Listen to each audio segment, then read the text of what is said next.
참된 복음의 의미를 회복하는 그런 시간이 되어져야 되겠습니다. 오늘 성경은 용서에 대해서 말씀을 하면서 그 비유를 들어서 빛을 탕감해 주는 부분을 이야기를 했습니다. 오늘 여러분과 제가 이 말씀을 보면서 하나님의 은혜, 우리가 어떤 은혜를 받았는가, 하나님께서 우리에게 어떤 은혜를 주셨는가, 여러분과 제가 확인을 하시고 또 그 은혜에 보답하는 정인의 삶을 사는 그런 축복을 누려야 되겠습니다. 종교가 모르는 것이 있고 세상 사람들이 모르는 것이 있습니다. 뭘 모르는가 하면은 제가 뭔가를 잘 모르는 거겠죠. 이 제가 뭔가를 바르게 아셔야 되는데 여러분도 마찬가지입니다. 여러분이 신앙생활을 바르게 하고 제대로 하려면 제가 뭔가를 바르게 아셔야 되거든요. 그런데 제가 뭔가를 바르게 모르면 신앙생활을 올바르게 할 수가 없게 되어지는 겁니다. 세상에 있는 종교 가운데 불교에서는 이렇게 이야기를 합니다.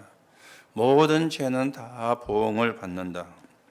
그렇게 가르치고 있죠. 그런데 그 말이 맞는 말이잖아요. 죄는 분명히 보응이 따라오게 되어 있습니다. 그러면 어떻게 해야 되는가? 불교에서는 이렇게 이야기를 합니다.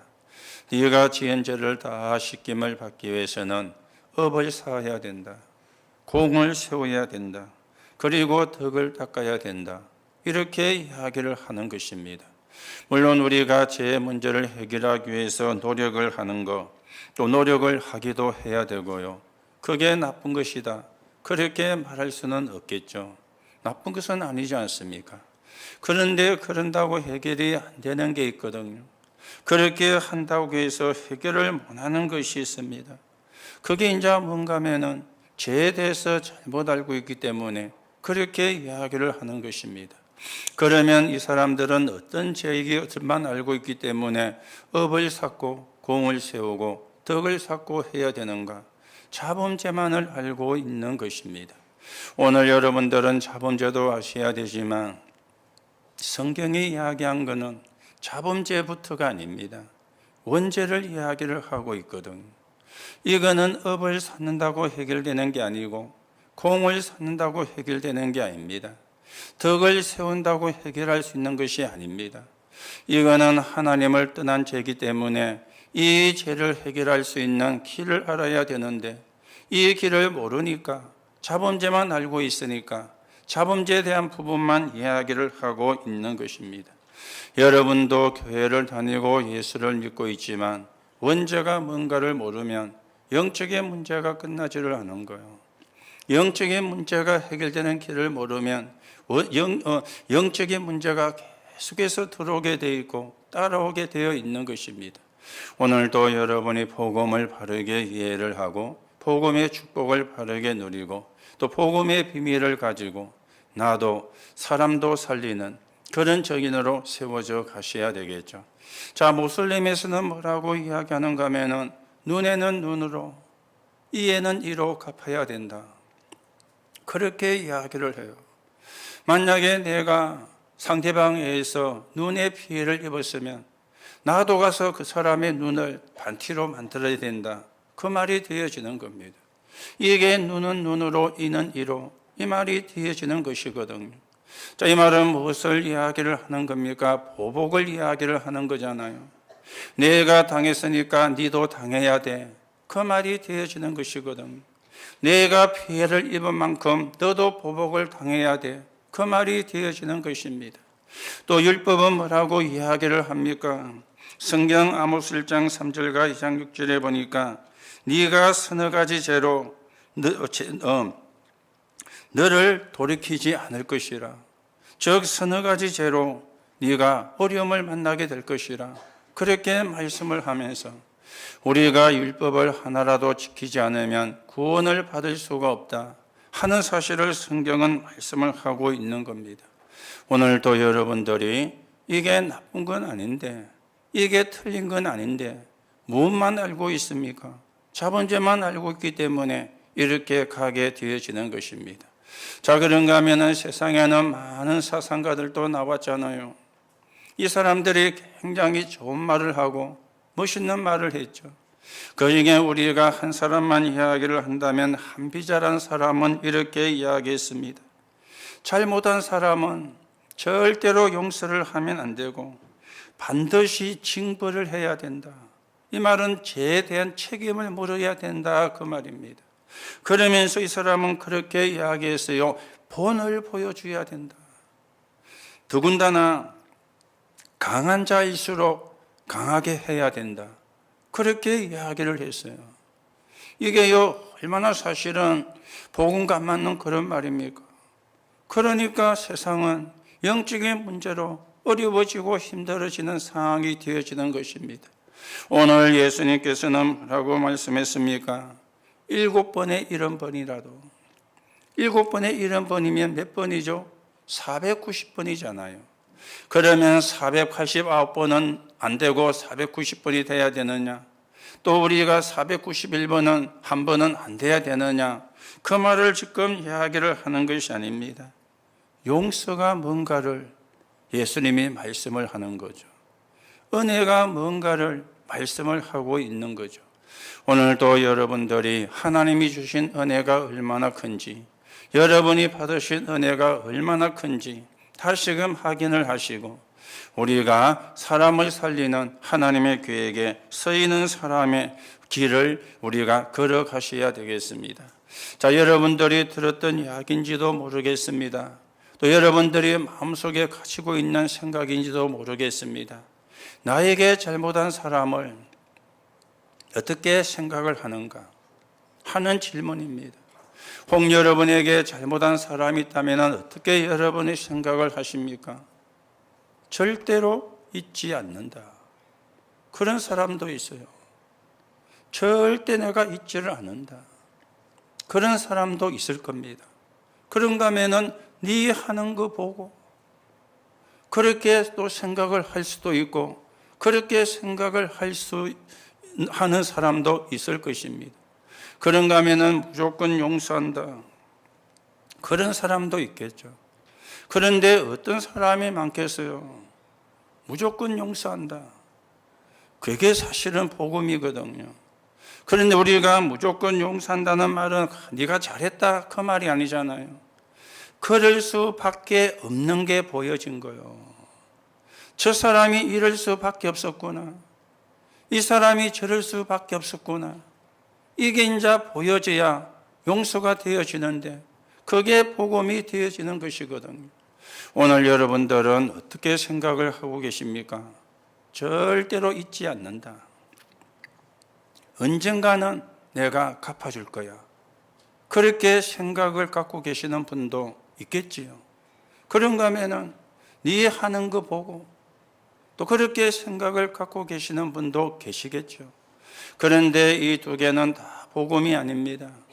이거는 세상에서 이야기하는 거고 세상에서 가르치는 것이 되기 때문에 오늘도 우리가 그 사람의 영적인 상태가 이해가 돼야 용서가 되어지는 거예요. 그래서 무조건이란 말은 네가 잘했다 그 말이 아니고요.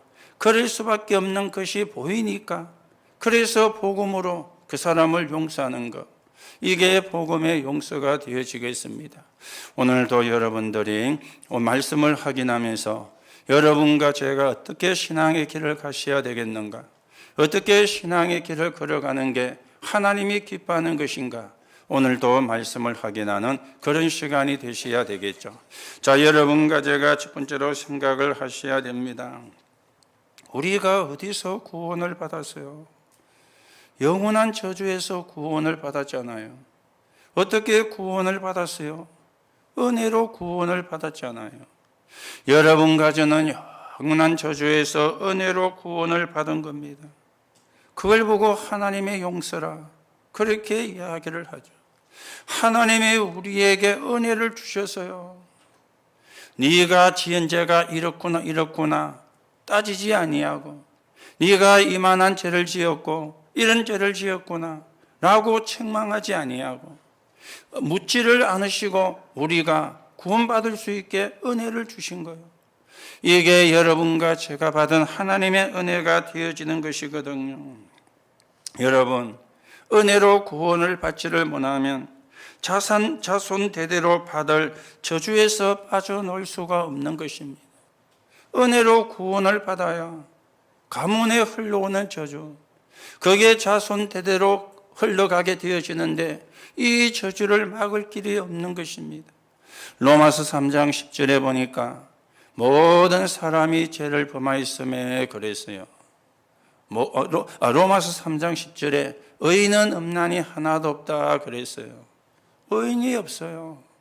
그런데 하나도 없다 그랬죠. 왜 의인이 없느냐? 로마서 3장 23절에 모든 사람이 죄를 범하였음에, 모든 사람이 죄를 범한 거예요.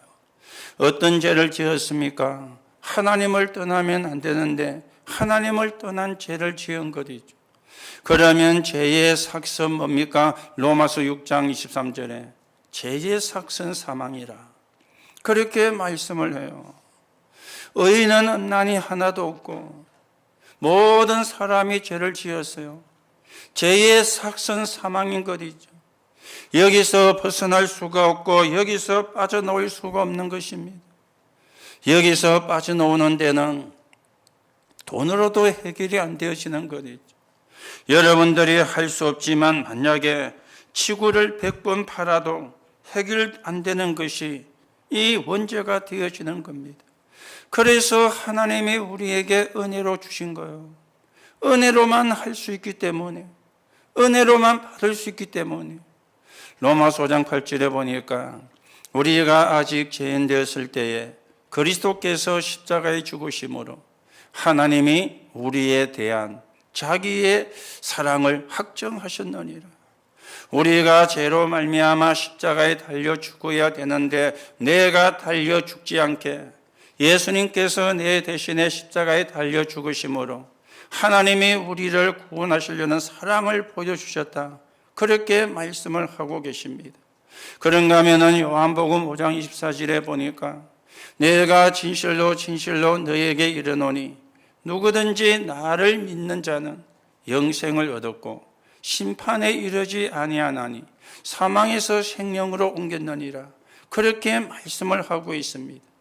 여러분과 제가 예수 믿는 순간에 사망에서 옮겨졌고 심판에서 옮겨진 것이죠. 그걸 보고 은혜라 그렇게 이야기를 하는 것입니다.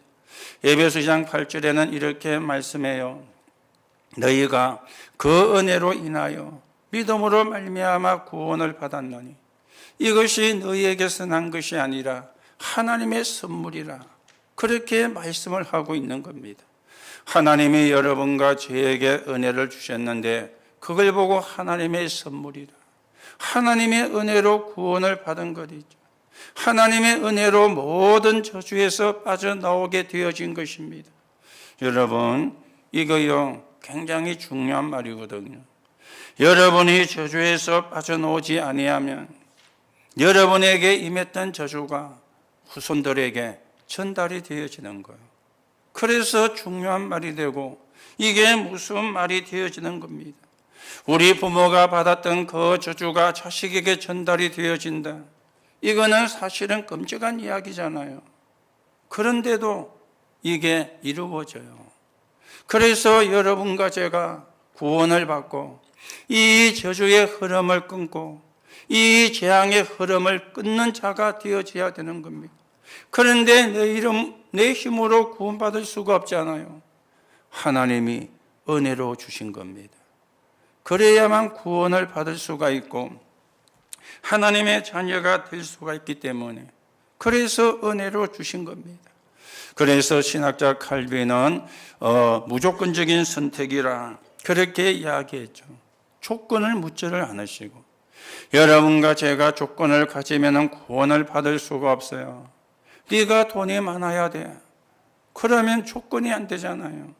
네가 박사학위를 가져야 돼. 그러면 조건이 아니잖아요. 네가 명예가 높은 사람이 되어져야 돼. 그러면 조건이 안 되어지잖아요. 그러면 구원을 받을 수가 없잖아요. 그런 조건을 하나도 묻지 않으시고 하나님이 보내신 그리스도를 믿고 영접하는 순간에 이걸 보고 은혜라 그렇게 이야기를 하는 것입니다.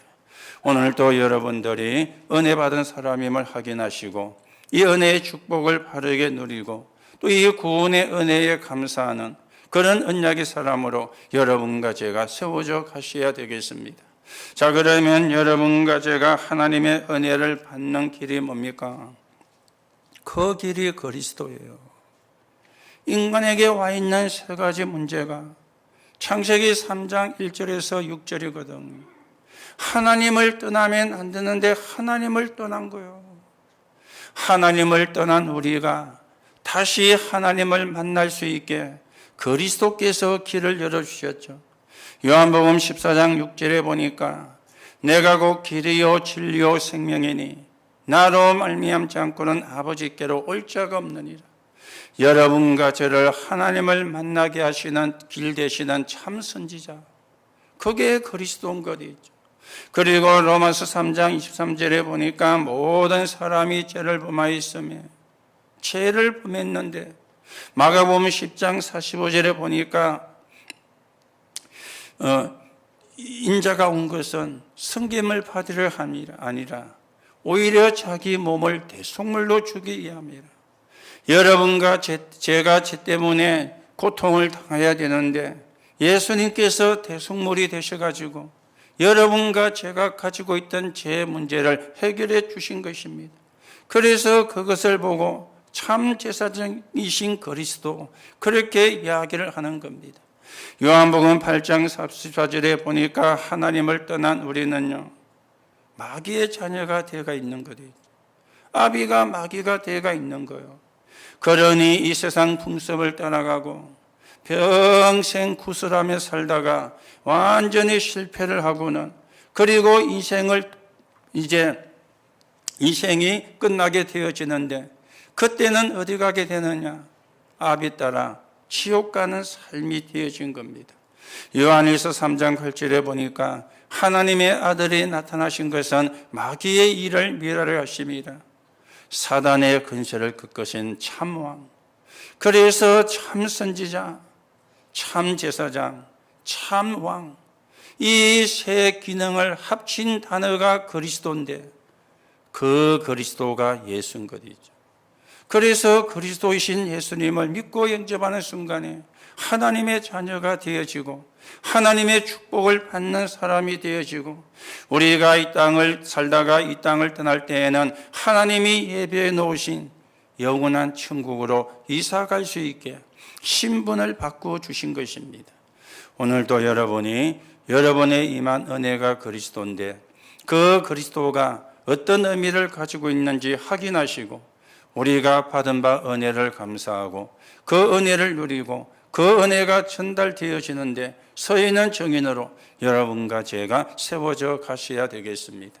그런데 이걸요, 못 깨달으니까 오늘 예수님이 비유를 들은 거예요. 왕에게 빚진 종의 비유를 들은 거예요.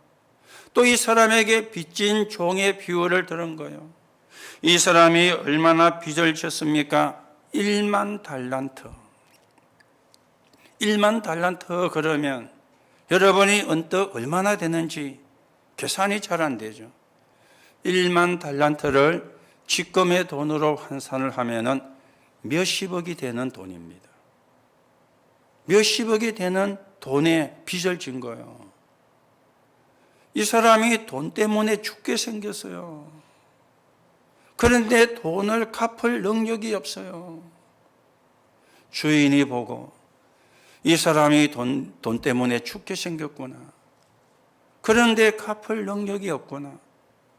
그래서 주인이 탕감을 해준 겁니다. 참 기분 좋은 일이죠. 너무 신나고 감사한 일이잖아요. 아니, 여러분에게 빚이 수십억이 있는데 그 빚을 내가 갚아야 되는데 내가 탕감해 주겠다. 우리 같으면 이게 꿈이냐 생시냐면서 볼도 찝어보고, 심지어 어떤 사람은 뺨도 때리기도 하고 그럴 거 아닙니까? 그런데 실제 일이 이제 일어난 거예요. 그런데 이 사람이 좋아서 가다가 자기에게 빚진 사람을 하나 만난 거예요. 얼마의 빚이 졌느냐? 100데나리온. 100데나리온. 자, 이 데나리온은 그 당시 하루의 임금이 한 데나리온입니다. 그러면은 100 데나리온이면은 3개월을 해야 되는, 3개월 10일을 해야 되는 임금을 모은 돈이 되어지잖아요. 여러분들이 한 달에 월급이 뭐 500만 원 받는 사람도 있고 1000만 원 받는 사람도 있고 뭐 300만 원 받는 사람도 있지 않습니까? 그런데 우리가 보통 뭐 300에서 500 사이의 월급을 받는 사람들이 더 많은 그런 상황이잖아요. 그러면은요, 300만 원이라고 생각하면은 석 달이면 얼마요? 900만 원이라. 여러분, 수십억하고 900억하고 잽이 되겠습니까? 이 정도 갚을 능력이 없으니까 좀 기다려달라, 좀 봐달라. 그렇게 사정을 하는데도 자기 돈을 갖기 위해서 이 사람을 고발을 해서 옥에다 가둬버린 거예요. 이걸 옆에 있는 사람들이 보고는 너무 안타까워가지고 주인에게 가서 이야기하는 내용이 오늘 우리가 읽은 성경의 말씀이 되어지겠습니다. 왜 예수님이 이렇게 말씀을 하실까요? 왜 예수님이 이런 비유를 들었을까요? 여러분, 여러분과 제가 받은 은혜는 돈으로 계산할 수가 없잖아요. 원죄는 돈으로 해결되는 게 아닙니다. 하나님의 은혜로만 해결되는데 그 은혜가 그리스도라 그랬죠. 그래서 우리는 하나님의 은혜로 구원을 거저 받은 거예요. 그런데 우리 생각은요, 나에게 잘못한 사람, 아니면 나에게 실수한 사람, 우리도 용서를 하고 은혜를 베풀어야 되잖아요. 그게 진짜 은혜를 받은 사람이잖아요. 내가 받은 은혜는 돈으로 계산할 수 없는 어마어마한 은혜를 받았는데 나는 나에게 조금 잘못한 사람의 잘못을 용서를 못 해주는 거예요. 오늘 예수님이 이걸 이야기를 하고 있는 것입니다. 오늘 여러분, 진짜 하나님의 축복을 받는 사람은 어떤 받은 사람입니까? 받은 바 은혜를 알고 또 그 받은 바 은혜 때문에 또 다른 사람에게 은혜를 베푸는 사람. 이 사람이 진짜 하나님의 축복을 받을 사람인 것이죠. 오늘도 여러분들이 언약을 바르게 붙잡고 우리가 받은 은혜가 얼마나 큰지 확인하시고 나에게 잘못한 사람을 용서 못 한다면 은혜를 우리가 놓치고 있는 상태가 되거든요. 은혜를 내가 모르고 있는 상태가 되어지거든요. 우리도 다른 사람을 용서할 수 있는, 그래서 사람을 살리는 하나님의 계획이 이루어지는데 서 있는 정인으로 여러분과 제가 세워져 가셔야 되겠습니다. 자, 그러면 두 번째로 생각을 하셔야 되겠죠. 성경에서 교회사에서 정말 축복을 받은 사람의 특징, 많은 사람이 있지만 오늘 세 사람을 조금 이야기합니다. 그 중에 첫째가 누굽니까? 요셉이죠. 절대로 원수를 갚지를 안 했어요. 형들이 자기를 노예로 팔아먹었잖아요. 기가 막힐 일이 지금 일어났잖아요. 아니, 형제들 사이에 미움도 있을 수가 있고 다툼도 있을 수가 있지. 그런데 노예로 팔아먹었다. 어떤 면에서는 이거는 인간 이하의 짓을 한 거잖아요. 완전히 사단에게 쉬지 않으면 이런 일을 할 수가 없거든요. 만약에 여러분들이 여러분의 형제가 여러분을 노예로 팔아먹었다. 어제 뉴스에 보니까 어떤 분이 한 분 이 세상을 떠났어요. 그런데 그 사람이 여자분인데 전직이 뭐였느냐? 양공주였어요. 양색시였어요. 양공주가 뭔지 아시죠? 양공주. 모르는 사람 있습니까? 우리나라에 미군이 많이 들어왔잖아요. 미군이 있는 그 부대 옆에 있는 마을에서 그 미군들과 그런 여자분을 보고 양공주라 그렇게 이야기를 했어요. 이분이 이제 나이가 많아서 세상을 떠났는데 과거가 조금 이야기됐더라고요. 10몇 살 먹을 때 어떤 집안의 가족이 취직을 시켜준다 해가지고 따라간 거예요. 그랬는데 이 양공주들이 있는 거기다 팔아먹은 거예요. 거기서 미군들을 상대해서 돈을 벌여요. 그 생활을 수십 년을 한 거예요. 그러다가 나이가 들어서 이제 죽은 거예요. 이분이 그래도 살아있을 때 양공주의 실태, 양색시의 실택을 어디다 구해가지고 그 위안부만의 어려움이 아니고 양공주들도 너무 많은 고통을 당했다. 이런 것도 한번 방송에 보도된 것을 이 사람이 했다고 뉴스 나왔는데요. 요셉의 형들이 요셉을 노예로 팔아먹은 게 그런 것과 사실은 비슷한 수준의 이야기가 되는 거예요. 얼마나 사실은 마음의 엉어리가 질 수 있습니까? 그렇죠. 잠도 안 올 수 있습니다. 자다가도 깰 수가 있습니다. 그렇죠.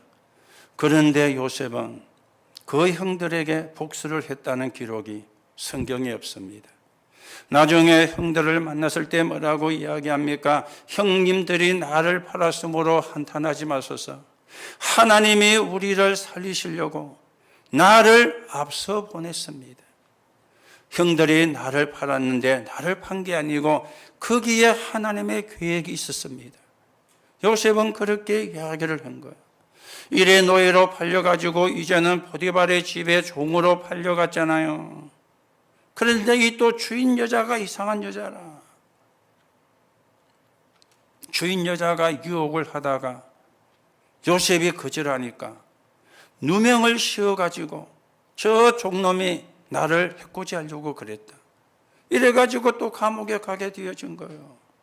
그런데 나중에 요셉이 총리가 되었죠. 총리가 되고 난 뒤에 제일 떨었던 사람이 누굴까요? 보디발의 아내였을 거 아닙니까? 자기에게 유명을 씌워서 감옥 가게 만들었으니까. 그런데 성경은 보디발이 복수를 했다. 그런 기록이 없습니다. 왜 그렇습니까? 하나님이 요셉과 함께 하시며. 그렇죠? 이게요, 은혜요, 축복입니다. 오늘 여러분들도 하나님이 여러분과 함께 하시며 이거 안 붙잡으면 어렵습니다. 이거 안 붙잡으면 힘듭니다. 자, 다윗 같은 사람도요, 전쟁에 나가서 골리앗을 이기고 돌아오니까 굉장히 인기가 올라갈 거 아닙니까? 그러니 그 당시 왕이 사울인데 사울 보고는 천천히라 그러고 다윗 보고는 만만이라 그러니까 이게 안 맞는 말이잖아요. 그렇죠? 중국 사극에 보니까 황제를 아련하면서 하는 말이 만세 만세 만만세 이라더라고요. 그 말은 황제는 만세를 사셔야 되는 분이다 그 말이에요. 그리고 왕족들을 만나갖고 인사할 때는 천세 천세 뭐 천천세라든가 이러더라고요. 왜냐 왕족이지 황제가 아니라. 지금 임금이 사울인데 사울을 보고 만만이라 그러고 다윗 보고 천천히라 그래야 되는데 이게 바뀌어진 거예요. 사울왕의 마음속에 시기가 들어가고 질투가 들어가서 이 다윗을 죽이려고 계속 기회를 찾는 거예요. 오히려 반대로 다윗이 사울을 죽일 수 있는 기회가 있었는데 다윗은 그래 하지 않았잖아요. 여러분 기회가 있었거든요. 하나님이 기름 부어 세운 종을 내가 어떻게 하는 것은 하나님께 대항을 하는 것이다. 하나님이 자기와 함께하는 비밀을 누리고 하나님이 함께하는 은혜를 누리는 사람이었죠. 이 다윗은 왕이 되고도 차원 높은 신앙을 소유했습니다. 늘 성전을 지으려는 그게 온 마음을 두었고요. 헌금도 하나님 앞에 드릴 수 있음에 감사했고 나중에 나이가 들어서 아들이 반란을 일으켰는데 아들을 피해서 도망을 가는데 시므이라고 하는 사람이 도망가는 다윗을 보고 막 조롱을 한 겁니다. 그때도 그 조롱하는 시므이를 다윗 왕의 신하들 가운데 유능한 장군이 많았잖아요. 한 칼에 처리할 수도 있는데 그냥 두어라. 하나님께서 시켜서 하는 것이 아니겠는가. 나중에 다윗이 귀환하고 돌아올 때 시므이를 용서를 했어요. 그리고 자기를 죽이려고 했던 사울왕의 손자 머비보셋을 자기와 겸상을 하게 그렇게 허락을 했어요. 여러분, 용서가 중요하지만 용서보다 더 중요한 게 있습니다. 하나님의 은혜. 그렇죠? 하나님께서 나와 함께 하시는 비밀, 이게 더 중요해요. 이게 있어야 용서가 되지. 이게 없이 용서가 되면요, 진정한 용서가 아니잖아요. 마지못했어, 어쩔 수 없었어, 그거는 용서가 아니거든요. 그렇지요? 여호와께서 요셉과 함께 하시며, 여호와께서 다윗과 함께 하시며, 여호와께서 여러분과 함께 하시며, 맞습니까? 그 축복을 누리셔야 돼요. 그 은혜를 여러분이 잃어버리면 안 되어져요. 자, 한 사람을 더 말씀을 드리면 사도 바울입니다. 이 바울은 그리스도를 아는 하나님의 사랑으로 은혜가 뭔지, 용서가 뭔지를 알았어요. 대부분의 사람들은요, 자기 이익 때문에 남 비난을 하잖아요. 그런데 바울은 빌립보 1장 9절 10절에 뭐라고 이야기하는가 하면은 지극히 선한 것을 분별하라. 로마서 16장 19절에 보면은 선한 데 지혜롭고 악한 데 미련하라. 그때 사단이 발 앞에 무릎을 꿇게 된다. 그렇게 바울은 영적인 비밀을 바르게 알고 있는, 영적인 축복을 바르게 알고 있는 그런 사람이었습니다. 여러분, 이런 일 저런 일 생길 때 어떻게 하시면 되느냐? 선한 쪽으로. 저 사람이 왜 저래? 그때는 용서하는 쪽으로. 이런 문제 저런 문제가 생기면 사랑을 가지고. 혹 여러분들에게 갈등이 생깁니까? 그때는 양보하고 갱신하는 쪽으로. 이게요, 하나님이 함께하는 사람의 능력입니다. 이게 하나님이 함께하는 사람의 비밀입니다. 오늘 우리가 이 능력과 비밀을 가져야 237 나라와 5천 종족을 살리고 과테말라를 살리는 하나님의 계획을 실천하는 정인으로 세워져 가는데, 오늘 분명히 여러분들에게 하나님이 함께 하십니다. 맞습니까? 하나님이 함께 하지 않는 사람은 구원 못 받은 사람이에요. 구원 못 받은 사람은 누굽니까? 마귀의 자녀 아닙니까? 여러분은 구원받은 사람이고 하나님의 자녀이기 때문에 분명히 하나님이 함께 하십니다. 그걸 여러분이 놓치면 안 돼요. 그걸 여러분이 잃어버리면 안 돼요. 오늘 또 여러분이 여러분에게 주신 하나님의 은혜가 얼마나 큰지 확인하시고 그 은혜에 감사하고 우리는 사람을 살리는 사람으로 세워져 가셔야 되겠습니다. 자, 우리가 세 번째로 생각하셔야 되겠죠. 우리는 말세 시대를 살고 있는데요. 말세란 말이 무슨 말이냐? 예수님이 승천하시고 예수님이 재림하는 그 사이를 전부 말세라 그럽니다. 그래서 지금도 말세죠. 왜냐? 예수님의 재림이 안 되어졌으니까. 이 말세를 사는 사람들에게 승리하는 길이 있습니다. 마태복음 24장 25장에 보니까 불법이 심해지고 미움을 받을 것이라 그랬어요. 예수님도 많은 미움을 받았거든요. 요한복음 2장 19절에 보니까 이 성전을 헐라 내가 사흘 만에 다시 일으키리라, 그렇게 이야기를 했는데요. 나중에 예수님이 모함을 받아서 재판을 받을 때 이걸 가지고 나와가지고 저놈이 신성모독을 했다, 그렇게 예수님을 공격을 한 겁니다. 저는 신성모독을 했다. 그리고는 요한복음 1장 11절에 보면은 자기 땅에 오매 자기 백성이 영접지 아니했으나, 자기 땅에 왔는데 자기 백성이 영접하지를 않았어요. 얼마나 예수님이 비난을 받고 모함을 받았는지도 모릅니다. 그런가 하면은 바울도 굉장히 위험을 당했잖아요. 사도행전 17장 6절에 보니까 뭐라고 이야기하느냐? 천하를 어지럽게 하던 자가 바울을 보고, 복음 전하는 바울을 보고 천하를 어지럽게 하는 자라. 그리고 사도행전 24장 5절에 보니까 이전 성경에는 연병을 퍼뜨리는 자라 그랬는데 지금 성경에는 전염병 같은 자라 그렇게 번역을 했어요. 그러면서 이전 성경에는 이단의 개수라 그랬는데 지금 우리가 가진 성경에는 이단의 우두머리라 그렇게 기록을 했어요. 여러분, 복음 전하는 바울을 보고 이단의 우두머리라, 연병을 붙들이는 자라, 천하를 어지럽게 하는 자라, 이렇게 공격을 받고 위험도 당했던 것입니다. 여러분, 은혜를 모르고 용서라는 단어를 모르면 이런 상황 때에는 자신이 못 견디는 것 있죠. 자신이 못 견뎌요. 얼마나 악한 자들이 많습니까? 교회 안에도 있거든요. 교회 밖에는 전부 다거든요. 여러분이 은혜를 모르고 용서를 모르면 자신이 못 견디게 되어지는 거예요. 오늘 여러분이 다시금 은혜를 확인하시고, 여러분과 저는 누굽니까? 사람을 살리는 플랫폼입니다. 은혜가 뭔지를 알아야 사람을 살려요. 용서가 뭔지를 알아야 사람을 살려요.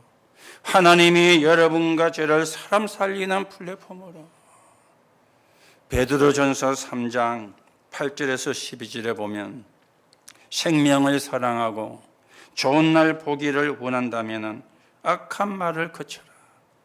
그리고 반대로 복을 빌라 그랬어요. 왜 그래야 되느냐? 주위의 여호와의 눈은 의인을 향하시고 여호와의 얼굴은 악인을 향하시느니라. 눈은 의인을 향하시고 얼굴은 악인을 향하신다. 다 아신다 그 말이죠. 여러분, 얼굴에 눈이 있지 뒤통수에 눈이 있는 사람이 없잖아요. 그렇죠? 만약에 여러분 가운데 얼굴에 눈이 없고 뒤통수에 눈이 있으면 장애인입니다. 그런데 또 그런 사람만 있는 곳에 가면은 얼굴에 눈 있는 사람이 장애인이에요. 그런데 그런 사람이 없잖아요. 주의 눈은 의인을, 주의 얼굴은 악인을 향하시느니라. 하나님이 다 보고 계신다 그 말이죠. 이 말이 여러분이 믿어져야 돼요. 그래서 우리는 교회를 살리는 파수망대가 돼야 되는 거예요. 교회는 이런 사람도 있고 저런 사람도 있습니다. 믿음이 좀 좋은 사람도 있고 믿음이 좀 약한 사람도 있습니다. 그런데 문제는 다 자기 수준대로 이야기를 하거든요. 이걸 우리가 봐줄 수 있는, 그렇죠? 이걸 우리가 기다려줄 수 있는, 이게 우리에게 필요한 거예요. 그래야 우리가 교회를 살리는 사람이 되어지는 거예요. 우리는 사람을 살리는 플랫폼이요, 교회를 살리는 파수망대가 되어져야 되는 것입니다. 또 우리는요, 용서라는 말을 모르면 병이 듭니다. 여러분, 받은 상처가 치유되지 않으면요, 그게 정신병으로 갈 수가 있거든요. 여러분이 가정에서 받은 상처가 치유되지 않으면요, 똑같은 일이 발생이 되어집니다. 그래서요, 자녀가 나는 우리 엄마처럼 안 살아야지, 나는 우리 아버지처럼 안 살아야지 그러는데요, 어느 날 보면 지도 그래 살고 있어. 이게요, 대물림이라는 거잖아요. 그렇죠? 이게 대물림. 그래서 여러분이 가문에 흐르는 저주를 끊어야 되고요, 여러분이 가문에서 받은 상처가 치유가 되어져야 됩니다. 이게 치유가 되어져야 돼요. 그래야 내가 사단의 종노릇 안 하고 사단의 심부름을 안 하게 되어지는 거예요. 그래서 우리는 현장을 살리는 안테나, 이런 사람이 너무 많으니까 상처가 안에서 곰고 곪아가지고 터지기 직전이라. 상처가 많은 사람은요, 굉장히 날카롭습니다. 그렇죠? 말도요, 부드럽게 못해요. 못해서 못하는 게 아니고 안 되어져요. 상처가 많으니까. 상처가 많은 사람은 경상도 말로 모가 난 사람입니다. 모가 났다는 말 아시죠?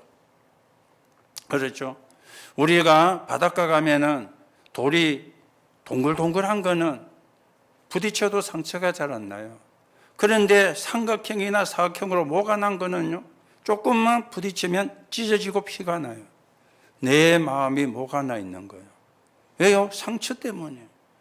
오늘 우리는 하나님의 은혜로 이런 상처가 치유가 되고, 이런 상처가 발판이 되고, 이런 사람이 현장에 너무 많으니까 우리는 이 현장을 살리는 안테나로 여러분과 제가 세워져 가야 되는 겁니다. 오늘 분명히 기억하세요. 여러분은 사람 살릴 플랫폼입니다. 여러분들은 교회를 살려야 되는 파수망대입니다. 여러분들은 이런 상처받은 사람이 너무 많은 현장을 살리는 안테나입니다. 하나님이 여러분과 저에게 구원 다음에 주신 은혜예요. 구원의 은혜가 가장 첫 번째라면 구원받은 우리에게 사람 살리는 플랫폼으로, 교회 살리는 파수망대로, 현장 살리는 안테나로 하나님이 은혜를 주신 거예요. 오늘도 여러분 이 축복을 확인하시고 또 이 언약을 붙잡으시고 하나님 앞에 영광 돌리고 하나님 나라가 이루어지는데 서 있는 증인으로 서가셔야 되겠습니다. 결론으로 말씀을 드립니다. 우리는 하나님의 자녀입니다. 은혜, 용서라는 단어를 가지고 마음에 새기고 돌아가셔야 되겠습니다. 우리의 신분이 하나님 자녀 아닙니까? 성삼위 하나님이 함께하는. 그렇죠? 그래서 우리가 은혜 받았고 용서할 수 있는 거예요. 성삼위 하나님, 성부 하나님, 성자 하나님, 성령 하나님이 함께하는 하나님의 자녀. 이게 내 신분이라. 그러니 용서할 수 있는 거예요. 여러분과 저에게 주어진 권세입니다. 보좌의 축복 9가지잖아요. 이게 내게 임하는 거예요. 보좌의 축복. 3초월이죠. 보좌의 능력과 보좌와 시공간의 능력과 237의 빛. 3무한이죠. 형상과 생기와 회복한 에덴 동산. 3전무후무죠. 나 교회 현장에 대한 이 보좌의 축복 9가지가 있는 권세 가진 사람이라. 이 축복을 누릴 사람이라. 오늘 여러분이 누군지를 다시금 확인하시기 바랍니다. 그리고 우리는 증인입니다. 3시대 살리, 목회자, 중직자, 렘넌트 후대 살리.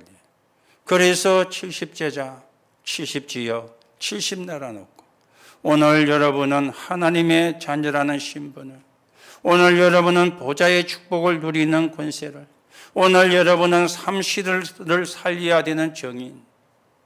그렇죠? 여러분이 맞으시다면 오늘 여러분의 마음속에 하나님의 은혜, 하나님의 용서 마음에 담고 돌아가셔야 됩니다. 그래서 사람 살리는 플랫폼으로, 교회 살리는 파수망대로, 그리고 현장 살리는 안테나로 오늘 여러분에게 이 축복이 임하게 되고 이 축복이 여러분의 것이 되는 하나님의 응답이 있기를 예수님의 이름으로 축복합니다. 하나님 은혜를 감사를 드립니다. 우리는 하나님의 자녀입니다. 그게 내 신분이요, 보좌의 축복을 누리는 게 내게 주어진 권세입니다. 우리는 3시대를 살리는 증인입니다. 오늘도 하나님의 은혜가 마음에 담기고 하나님의 용서가 마음에 담겨 가는 현장마다 하나님 나라 이루는 증인되게 하나님께서 역사해 주옵소서. 그리스도이신 예수님의 이름으로 기도하옵나이다. 아멘.